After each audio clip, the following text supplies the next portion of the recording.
எல்லோருக்கும் வணக்கம். எல்லோரும் கடந்த மே 10ஆம் தேதி அட்சய திருதியை மிக சிறப்பாக கொண்டாடியிருப்பீங்க. நகைக்கடைகள்லாம் மிக மிக கூட்டங்கிறத நியூஸில் காமிச்சாங்க. ஒவ்வொரு ஊர்லேயும் எல்லா நகைக்கடையிலையும் அந்த மாதிரி க்யூவில் நின்று வாங்கினாங்க.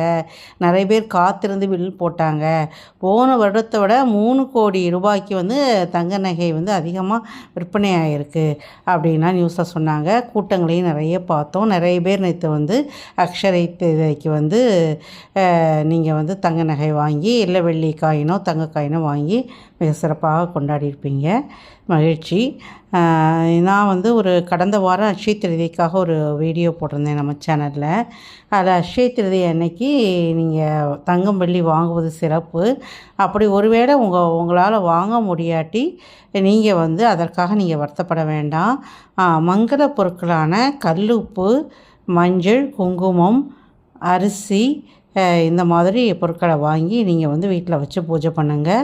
மகாலட்சுமி தாயாரையும் குபேர பகவானையும் துர்காதேவியும் விநாயகர் மற்றும் விஷ்ணு எல்லாரையும் வணங்கும்போது உங்களுக்கு அந்த செல்வ வளம் பெருகி நீங்கள் வாழ்க்கை நல்லாயிருக்கும் அப்படின்னு போட்டிருந்தேன். அதுக்கப்புறம் நீங்கள் தான தர்மங்கள் செய்யறதுக்கு மிக சிறந்த நாள். அது ஒவ்வொரு தானத்துக்கும் நமக்கு என்னென்ன பலன் கிடைக்குங்கிறதையும் அந்த வீடியோவில் போட்டிருந்தேன். அந்த வீடியோக்கு ஓரளவு வியூஸ் வந்துட்டுருக்கு. நான் எங்கள் வீட்டில் எப்படி அட்சய திருதியை கொண்டாடினேன் அப்படிங்கிறத பற்றி தான் இந்த வீடியோவில் நான் பதிவு பண்ணியிருக்கேன். வெள்ளிக்கிழமை அட்சய திருதியை வந்தது. அது மகாலட்சுமிக்கு உகந்த நாள், ரொம்ப விசேஷமான நாளும் கூட. அட்சய திருதிக்கு பல சிறப்புகள் இருக்குது நமக்கு. அப்பேற்பட்ட ஒரு மங்களமான நாளை நம்மளால் முடிந்த அளவு சிறப்பாக கொண்டாடணுன்ட்டு முதல் நாளே வீடெல்லாம் துடைச்சி மெழுகையெல்லாம் எடுத்துட்டு அதுக்கப்புறம் மறுநாள் காலையில் குளிச்சுட்டு அன்னைக்கு போய் தான் நம்ம கல்லுப்பு, மஞ்சள், இந்த குங்குமம் இதெல்லாம் வாங்கிட்டு வரணும். அதுதான் நமக்கு விசேஷம். ஏன்னா அட்சய திருதி அன்றைக்கி வாங்கிட்டு நம்ம வீட்டில் வச்சு கும்பிட்றது தான் விசேஷம். ஸோ அன்றைக்கி காலையிலே நான் குளிச்சுட்டு எங்கள் வீட்டு பக்கத்தில் சாய்பாபா கோயில் இருக்குது. சாய்பாபா என்னோடய இஷ்ட தெய்வம். எல்லா கடவுளும் எனக்கு ரொம்ப கும்பிடுவேன். ஆனாலும் சாயப்பா எனக்கு பெருமாள் மாதிரி, முருகன் மாதிரி அவரும் எனக்கு ரொம்ப இஷ்டமான தெய்வம். சாய்பாபா கோவில்லையே பிள்ளை விநாயகர், ராகு, கேது பகவான், அப்புறம் பாண்டுரங்கர், ருக்மணி தேவி, தத்தாத்திரேயர் எல்லோரும் இருக்கிறதுனால அங்கே போயினா எல்லா தெய்வங்களையும் ஒரு சேர தரிசிச்சிடலாம். அப்புறம் அட்சய திருதி அன்னைக்கு நம்ம கோவிலுக்கு போய் கும்பிடும்போது நம்ம வருஷம் முழுக்க நம்ம மேன்மேலும் அது பெருகி நம்ம அடிக்கடி அந்த கோவிலில் போய் நம்ம சுவாமியை கும்பிடக்கூடிய சந்தர்ப்பங்கள் உருவாகுனால கண்டிப்பாக அன்றைக்கி கோவிலுக்கு போகணும். காலையிலே போய் சாய் பகவானை வணங்கிட்டு அப்படி வர வழியில் ஒரு கடையில் கல்லுப்பு, மஞ்சள், இனிப்புக்காக ஜீனி, அப்புறம் பால், தயிர், குங்குமம் இதெல்லாம் வாங்கிட்டு வந்தேன். வீட்டுக்கு ஜவ்வரிசி போட்டு பால் பாயாசம் வச்சேன். பால் பாயாசம் வச்சுட்டு காலையிலேயே பூஜை பண்ணிடலாம் அப்படின்னு சொல்லிட்டு அன்றைக்கி வேலைக்கு போயிட்டு இருந்ததுனால எனக்கு லீவ் எடுக்க முடியாது. நகைக்கடைக்கு அன்றைக்கி ரொம்ப கூட்டமாகவும் இருக்கும். அன்றைக்கி எனக்கு உடனே போய் வாங்குறதுக்கும் எனக்கு பெருசாக விருப்பம் இல்லை. அதனால் வீட்டில் இருக்க பொருட்களை வச்சு நம்ம பூஜை பண்ணலாம் அப்படின்னு சொல்லிட்டு அதெல்லாம் எடுத்து வச்சு வீட்டில் ஏற்கனவே முன்னாடி வாங்கி வச்சுருந்த ஒரு காயின், 1/2 கிராம் காயின் இருந்து அதையும் வச்சு ஒரு சின்ன வெள்ளி விளக்கு, அதில் நடுவில் பிள்ளையார் இருக்க மாதிரி ஒரு சின்ன வெள்ளி விளக்கு. ஸோ அந்த வெள்ளி விளக்கும், அதுக்கப்புறம் ரூபாய் நோட்டு, 5 ரூபாய் காயின்கள், அப்புறம் பால், தயிர், அந்த பாயாசம், அப்புறம் வாங்கிட்டு வந்த கல் உப்பு எல்லாத்தையும் வச்சு லக்ஷ்மி நாராயணர் படம் எங்கள் வீட்டில் எப்போதும் விளக்குக்கு பின்னால் வச்சு அஷ்டலட்சுமியோடு இருக்க லக்ஷ்மி நாராயணர் படம் இருக்குது. அந்த படத்தை விளக்கு முன்னாடி வைத்து அதுக்கு மலர் மாலையெல்லாம் சூட்டி அந்த படத்து முன்னாலே இதையெல்லாம் படைத்து காலையிலேயே பூஜை பண்ணி ஸ்லோகங்களை சொல்லிவிட்டு நான் விளக்கு போயிட்டேன். அப்புறம் அன்றைக்கி ஈவினிங் கூட போகலாமா அப்படின்னு நினைக்கும் போது ஆனாலும் பயங்கர ரஷ்ஷாக இருக்கும் அப்படின்னு நினச்சதுனால இன்னொன்று இந்த தடவை அட்சய திருதி சனிக்கிழமை மதியானம் வரைக்கும் இருக்குது அப்படின்னு சொன்னாங்க திருதியேற்றி. ஸோ மறுநாள் கூட நம்ம போய் வாங்கிக்கலாம் அப்படிங்கிற ஐடியாவில் நான் அன்றைக்கி வெள்ளிக்கிழமை வீட்டுக்கு சாமி மட்டும் கும்பிட்டா போகிறேன்னு அன்றைக்கி வீட்டுக்கு திரும்பி வந்துட்டேன். மறுநாள் சனிக்கிழமை காலையிலேயே நானும் என்னோடய கணவரும் எங்களுக்கு பக்கத்தில் சரவணா செல்வரத்னம் கடை இருக்குது. அந்த கடைக்கு நாங்கள் போனோம். அந்த கடையில் வந்து ஆக்சுவலி நான் ஒரு சீட்டு போட்டிருந்தேன். 1000 ரூபாய்க்கு சீட்டு போட்டிருந்தேன். 1000 ரூபாய் வந்து 11 மாதங்கள் கட்டும்போது 11,000. அதுக்கு போனஸ் மாதிரி 1300 கொடுக்குறாங்க. ஸோ 12,300 நம்ம வந்து ஏதாவது பொருட்கள் வாங்கிக்கலாம். அது கரெக்டாக இந்த மாதம் தான் முடிஞ்சிருந்தது. ஸோ அதுக்கு வந்து நம்ம பொருள் வாங்கும்போது சேர்த்து வாங்கிக்கலாம். அப்படி நம்ம வாங்க நினைக்கிற பொருள் வாங்க முடியலைன்னா அதுக்கு ஏதாவது வெள்ளிக்காயின் வாங்கிட்டு வந்துடலாம் அப்படிங்கிற ஐடியாவில் தான் நான் போனேன். சரவணா செல்வரத்னத்தில் வந்து இந்த அட்சய திருதிக்கு வந்து நல்ல ஆஃபர் கொடுத்துருந்தாங்க. அதாவது ஒரு பவுனுக்கு வந்து 2000 ரூபாய் வரைக்கும் தள்ளுபடி மாதிரி கொடுத்துருந்தாங்க. என்ன ரேட்டோ அன்றைக்கி அதுலேருந்து ஒரு பவுனில் 2000 ரூபாய் தள்ளுபடி அந்த மாதிரி கொடுத்துருந்தாங்க. அதே மாதிரி பழைய கோல்டு கொடுக்கும்போதும் அதுக்கும் 2000 ரூபாய் வந்து கொடுக்குறோம், அதிகமாக கொடுக்குறோம் அப்படின்னு சொல்லி அட்வர்டைஸ்மெண்ட் கொடுத்துருந்தாங்க. எனக்கும் மெசேஜ் வந்திருந்தது. அதனால் நாங்கள் அங்கே போயிட்டு அதை பற்றி கேட்டோம். ஆமாம், அந்த மாதிரி இருக்குது, ஆஃபர் வந்து 2 நாளுமே நாங்கள் கொடுக்குறோம், இன்றைக்கி 11ஆம் தேதி வரைக்குமே உங்களுக்கு ஆஃபர் இருக்குது அப்படின்னு சொல்லியிருந்தாங்க.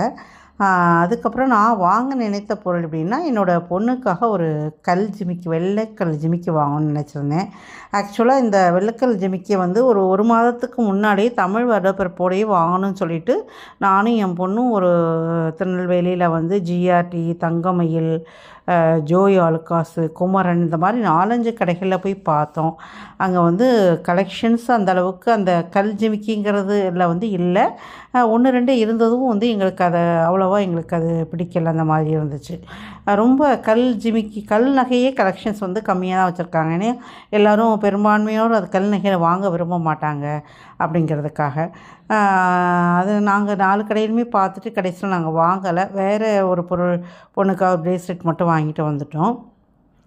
ஸோ இந்த கல் ஜிமிக்கி இங்கே கிடச்சா வாங்கலாங்கிற ஐடியாவில் நான் போயிருந்தேன். அப்போது அங்கே கல் ஜிமிக்கி கலெக்ஷன்ஸ்லாம் கொஞ்சம் இருந்தது. வெள்ளைக்கல் ஜிமிக்கி தான் வாங்கலாம். அந்த வெள்ளைக்கல்னால் வந்து உங்களுக்கு என்ன நகை போட்டாலும் அது போட்டுக்கலாம். கல் நகை செட்டு அவளுக்கு கொடுக்கும்போது, கல்யாணத்துக்கு கொடுக்கும்போது அதுக்கு போடுறதுக்கு வந்து அது மேட்சாக இருக்கும் அப்படின்னு சொல்லிட்டு வெள்ளைக்கல்லில் தான் ஜிமிக்கி வாங்கிறதுக்கு பார்த்தோம். அப்புறம் அந்த கலெக்ஷன்ஸ்லாம் காமிச்சாங்க. அதில் உள்ள கலெக்ஷன்ஸ்லாம் இந்த மாதிரி தான் இருந்தது. இதில் வந்து கொஞ்சம் சின்ன ஜிமிக்கி இருந்து, ஓரளவுக்கு கொஞ்சம் பெரிய ஜிமிக்கி அந்த மாதிரி இருந்தது. அதெல்லாம் நாங்கள் எல்லாம் பார்த்தோம். அதை 2-3 மாடல் போட்டு பார்க்கும்போது அந்த ஒரு மாடல் வந்து பிடிச்சிருந்தது எங்களுக்கு. அது வந்து ஆக்சுவலி அது வந்து 9 கிராம் 410 மில்லி இருந்தது. அதாவது டோட்டல் வெயிட் வந்து 9 கிராம் 410 மில்லி. அதில் வந்து ஸ்டோனை கழிக்கும் போது 2 கிராம் 540 மில்லி அதை வந்து கழிச்சிடுறாங்க. கழிச்சது போக 6 கிராம் 870 மில்லி அதுக்கு தான் வந்து தங்கம் வந்து ரேட் வந்து இது பண்ணுறாங்க. இப்போது அன்னைக்கு வந்து சனிக்கிழமை வாங்கினப்போ தங்கத்தோட ரேட் வந்து எப்படின்னா 6,750 ரூபா இருந்தது. இவங்க இந்த பவுனுக்கு 2,000 ரூபாய் கழிக்கிற விதத்தில் பார்த்திங்கன்னா எங்களுக்கு வந்து ஒரு கிராமுக்கு வந்து 6,500 ரூபா ரேட் போட்டாங்க. ஸோ 6,500 ரூபா ரேட் போடும்போது இந்த 6 கிராம் 870 மில்லிக்கு 6,500 ரூபா ரேட்டு ப்ளஸ் அந்த கல்லுக்கான அமௌண்ட் வந்து 2,540 ரூபா ப்ளஸ் ஜிஎஸ்டி எல்லாம் சேர்ந்து டோட்டலாக வந்து எப்படி வந்தீங்கன்னா 55,970 ரூபா எங்களுக்கு வந்தது. அந்த ஜிமிக்கியோட ரேட் வந்து 55,970 வந்தது. அப்புறம் எங்கிட்ட இருந்த பழைய நகையெல்லாம் நாங்கள் ஒரு பிரேஸ்லெட் அந்த மாதிரி காயின் வாங்கி வச்சதெல்லாம் கொடுத்ததில் வந்து எங்களுக்கு வந்து 45,359 ரூபா அதில் வந்து கழிச்சாங்க. அப்போது பேலன்ஸ் வந்து ஒரு 10,611 ரூபா கொடுக்க வேண்டியிருந்தது. அப்புறம் சீட் அமௌண்ட்டு இதில் நீங்கள் அட்ஜஸ்ட் பண்ணிடுங்க அப்படின்னு நாங்கள் சொன்ன உடனே சீட் அமௌண்ட்டை வந்து 12,300 ரூபா. அதாவது 1,000 ரூபா சீட்டு 11 மாதங்கள் போடும்போது 11,000 ப்ளஸ் 1,300 ரூபா போனஸ் சேர்ந்து 12,300 ரூபா சீட் அமௌண்ட்டு கழிச்சது போக அவங்க தான் வந்து 1,689 ரூபா எங்களுக்கு கொடுக்குற மாதிரி இருந்தது. சரின்ட்டு அந்த ஜிமிக்கியை வாங்கிட்டோம் நாங்கள். அதுக்கப்புறம் அந்த 1689 நாங்கள் கேஷாக தரமாட்டோம், நீங்கள் வந்து வேறு சீட்டு வேணால் போடுங்க, இல்லை வேறு ஏதாவது வாங்கிக்கோங்க. இல்லை நாங்கள் சீட்டு அப்புறமா ஆரம்பிச்சுக்கிறோம் சொல்லிட்டு இன்றைக்கி பொருளாக தான் வாங்கிட்டு போகணும் நாங்கள் அப்படின்ட்டு. அப்போ நாங்கள் வெள்ளிக்காயினாக வாங்கிக்கிறேன் அப்படின்னு சொல்லிவிட்டு நாங்கள் அந்த அமௌண்ட்டுக்கு போய் வெள்ளிக்காயின்னு பார்த்தேன். வெள்ளிக்காயின் பார்க்கும்போது அது கரெக்டாக அந்த அமௌண்ட்டுக்கு வராது, முன்ன பின்ன வரும், இருந்தாலும் பரவாயில்ல அப்படின்னு சொல்லிட்டு 25 கிராம் வெள்ளிக்கிரா காயினாக வாங்கிடலாம். அது நல்ல லக்ஷ்மி படம் போட்டு நல்ல ஒரு பெரிய காயினாக இருந்தது. ஸோ அது வந்து 2260 ரூபா வந்தது. அதனால் அந்த அமௌண்ட்டு ஏற்கனவே எங்களுக்கு வந்து 1689 கூட 640 ரூபா மட்டும் நாங்கள் எக்ஸஸாக பே பண்ணிவிட்டு அந்த வெள்ளிக்காயினையும் நாங்கள் வாங்கிட்டு வந்தோம். அப்போ வாங்கிட்டு வந்துட்டு அப்படி இந்த வெள்ளிக்காயினும் தங்க ஜிமிக்கும் வாங்கினது ரொம்ப சந்தோஷமாக இருந்தது. அப்படியே இறங்கி வரும்போது நம்ம பெண்களுக்கு ஒரு சாரீ செக்ஷன் மேலே கண்டிப்பாக கண்ணு போகும் இல்லையா, அது வந்து இயல்பு, நம்ம பெண்களுக்கான இயல்பு. அப்போது அவங்க போய் வண்டி எடுத்துகிட்டு வர கேப்பில் போய் சாரீ செக்ஷன் போய் பார்க்கும்போது ஒரு டிஸ்பிளேயில் போட்டிருந்த இந்த சாரீ வந்து எனக்கு ரொம்ப பிடிச்சிருந்தது. அது வந்து ஒரு கலரும் ஒரு வித்தியாசமான கலர் காம்பினேஷனாக இருந்தது. சாரீ லைட் வெயிட்டாக நல்ல பட்டு லுக்கில் நல்லா இருந்தது. இந்த சாரியோட ரேட் வந்து 717 ரூபா, 717. அது அந்த ரேட்டுக்கு வந்து நல்ல லைட் வெயிட்டாக நல்லா அழகாக இருந்தது. சரி, ஒரு 10 நிமிஷத்தில் அதை பார்த்துட்டு அதில் வேறு கலர்ஸ் கேட்டேன். ஆனால் வேறு கலர் காமிச்சாங்க. அது அவ்வளோவா எனக்கு ரொம்ப மனதை கவரலை. இந்த கலரே தான் எனக்கு பிடிச்சிருந்து. ஸோ இதோட இன்னொரு பீஸ் உள்ளே வச்சுருந்தாங்க. அவங்க அப்போ சாரை அந்த வண்டி எடுத்துகிட்டு வர அந்த 10 நிமிஷம் கேப்பில் நான் அந்த சாரியை செலக்ட் பண்ணிவிட்டு சரி ஒரு புத்தாடையும் அக்ஷய திருதிக்கு வாங்கினதாக இருக்கட்டும் அப்படின்னு சொல்லிவிட்டு நான் வாங்கிட்டு வீட்டுக்கு வந்து சந்தோஷமாக அதை வந்து இறைவன் முன்னால் வச்சு படைச்சு கும்பிட்டோம். அப்போது ஆன்லைனில் வந்து பிங்க் சால்ட் வந்து ஆர்டர் பண்ண சொல்லியிருந்தேன் பொண்ணுகிட்ட. அதாவது வீட்டில் வந்து நம்ம கல் உப்பு டேபிள் சால்ட் யூஸ் பண்ணும்போது வெள்ளை உப்பை விட வந்து இந்த ஹிமாலயன் ராக் சால்ட்டுங்கிறது யூஸ் பண்ணும்போது நமக்கு வந்து ஹெல்த் பெனிஃபிட்ஸ் வந்து நிறைய இருக்கும். இந்த வெள்ளை பொருட்களை தவிர்க்கிறது நல்லதுன்னு சொல்கிறாங்களே, உப்பு நம்மளால் தவிர்க்க முடியாது. அப்போ அது வந்து வெள்ளை உப்பை விட இந்த மாதிரி பிங்க் சால்ட் நம்ம யூஸ் பண்ணால் நமக்கு வந்து ஹெல்த் வைஸ் நமக்கு நல்ல பெனிஃபிட்டாக இருக்கிறதுனால இது ஆன்லைன்லேயே இது வாங்குறது. அதுவும் கரெக்டாக நாங்கள் வீட்டுக்கு வரும்போது அந்த உப்பு ஹிமாலயன் பிங்க் சால்ட்டும் கல் உப்பு 2 பாக்கெட்டும் அந்த டேபிள் சால்ட்டும் வந்திருந்தது. ஸோ ரொம்ப சந்தோஷமாக அந்த உப்பு, அந்த தங்கம், அந்த வெள்ளி, அந்த புத்தாடை எல்லாத்தையும் வச்சு நான் திருப்பதியில் வாங்கிட்டு வந்த அந்த பெருமாளுடைய அந்த நாமம் கல் வச்ச ஒரு நாமம் சங்கு சக்கரை வாங்கிட்டு வந்திருந்தேன். அதையும் அதில் வச்சு சுவாமிக்கு விளக்கேற்றி சுவாமி கும்பிட்டேன். ரொம்ப மனசுக்கு ரொம்ப நிறைவாக இருந்தது. இதில் என்ன நான் சொல்ல வரேன்னா, அக்ஷய திருதி அன்னைக்கு வாங்கிறது சந்தோஷம்தான் எல்லாருக்கும். பட் எல்லாராலும் அது வாங்க முடியுங்கிறது வந்து ஒரு கேள்விக்குறி தான் இல்லையா? இப்போ தங்க விலை உயர்ந்துக்கிட்டு இருக்கு, விலைவாசி உயர்ந்துக்கிட்டு இருக்கு, வருமானம் வந்து எல்லாருக்கும் கைக்கு வாய்க்கும் சரியாக போகிற இந்த டயத்தில் நம்ம எல்லாருக்கும் தங்கம் வாங்கும்போது அது வந்து கொஞ்சம் சிரமமான சூழ்நிலை தான். தங்கம் வாங்கி இந்த மாதிரி காட்டுறவங்க மத்தியிலையும் இல்லை வீடியோக்கள் போடுறவங்க தான் பார்க்கும்போது ஒரு சிலருக்கு ஒரு ஏக்கங்கள் வந்து கண்டிப்பாக வரும், நம்மளால் வாங்க முடியலன்னு. அப்படி உள்ளவங்க நீங்கள் அதற்காக வருத்தப்படாதீங்க. சொல்லப்போனால் நான் வந்து என்ன நினைப்பேன், நேற்று வந்து நான் வந்து இந்த ஒரு வீட்டில் இருந்து வாங்கிட்டு வந்த பொருட்கள் வீட்டில் கல் உப்பு மஞ்சள் இதெல்லாம் வச்சு இறைவனை வந்து அந்த அக்ஷய திருதி அன்னைக்கு நான் ஒரு மனதார வேண்டி கும்பிட்டதோட பலன்தான் அதுக்கு மறுநாளே எனக்கு வந்து இதெல்லாம் வாங்க முடிஞ்சதோ அப்படிங்கிற ஒரு எனக்கு ஒரு சின்ன ஒரு சந்தோஷம் எனக்கு இருந்தது. அதை இறைவனை நம்ம கும்பிடும்போது இன்றைக்கி அதான் அத்தனை கடைகளில் தேடி அலைந்த ஜிமிக்கி வந்து அந்த ஒரே நாளில் எனக்கு இன்றைக்கி அந்த ஒரே கடையில் சீட்டு ரூபாயும் அட்ஜஸ்ட் பண்ணி பழைய நகையும் ஓரளவு நல்ல ரேட்டுக்கு போய் எனக்கு கிடைச்சது வந்து ஒரு மகிழ்ச்சியான ஒரு அனுபவமாக இருந்தது. அதை வந்து அந்த மகாலட்சுமி தாயாரும் மற்ற எல்லா தெய்வங்களும் தந்திருக்காங்க நம்புகிறேன். ஸோ உங்களால் இந்த வருடத்தில் தங்கம் வாங்க முடியல, இல்லை நீங்கள் நினைத்த பொருளை வாங்க முடியலைன்னு வருத்தப்படாதீங்க.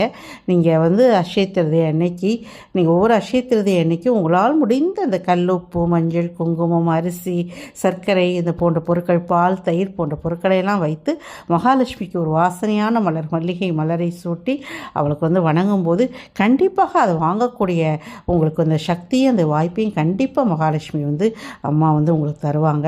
நீங்கள் அடுத்த அக்ஷய திருதி அன்னைக்கு இன்றைக்காக நீங்கள் வெயிட் பண்ணணும் அவசியம் இல்லை. ஒவ்வொரு வெள்ளிக்கிழமையும் கூட நீங்கள் மகாலட்சுமி தாயாரை நீங்கள் வணங்கி உங்களுக்கு தெரிந்த ஸ்லோகத்தை சொல்லி நீங்கள் வணங்குங்க. ஒவ்வொரு மாதமும் நம்ம கண்டிப்பாக வீட்டில் உப்பு, மஞ்சள்லாம் வாங்குவோம். அதை வாங்குறது ஒரு வெள்ளிக்கிழமை வாங்குகிற மாதிரி நீங்கள் வச்சுட்டு அதை மகாலட்சுமி தாயாருக்கு படைச்சி அதை நீங்கள் வீட்டில் யூஸ் பண்ணும்போது அதோடைய இது நல்லாயிருக்கும். அப்புறம் இன்னொரு முக்கியமான ஒரு விஷயம் சொல்லுங்கள்.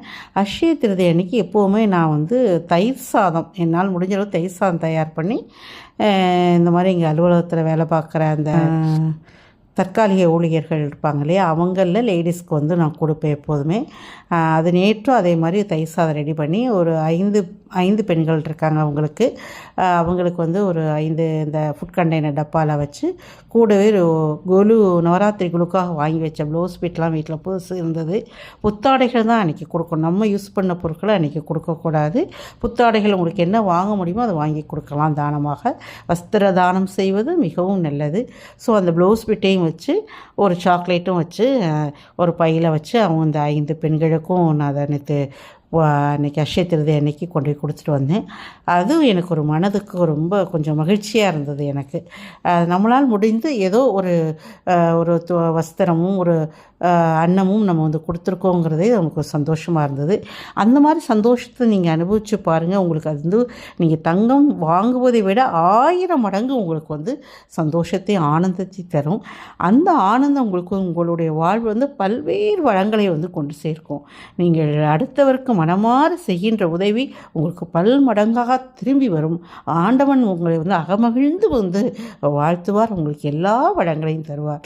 அதனால் இந்த அக்ஷய திருதி நகை வாங்கி கொண்டாடணும், சரி நகை வாங்க முடியல நம்மளால் அப்படின்னு வருத்தப்படுறவங்களும் என்றைக்குமே வருத்தப்படாதீங்க. உங்களால் முடிந்த தான தர்மங்களை செய்யுங்க. இறைவனுக்கு எளிய பொருட்களை வாங்கி வைத்து படைத்து ஆத்மார்த்தமாக கும்பிட்டாலே போதும், நமக்கு எல்லாமே ரொம்ப நல்லா அமையும். அது என்னுடைய அனுபவத்தில் நான் ஒவ்வொரு வருடமும் நான் அதை உணர்ந்துக்கிட்டு இருக்கேன். அது என்னுடைய அந்த ஒரு சின்ன அனுபவத்தை உங்கள்கிட்ட ஷேர் பண்ணிக்கிறதா இந்த வீடியோ.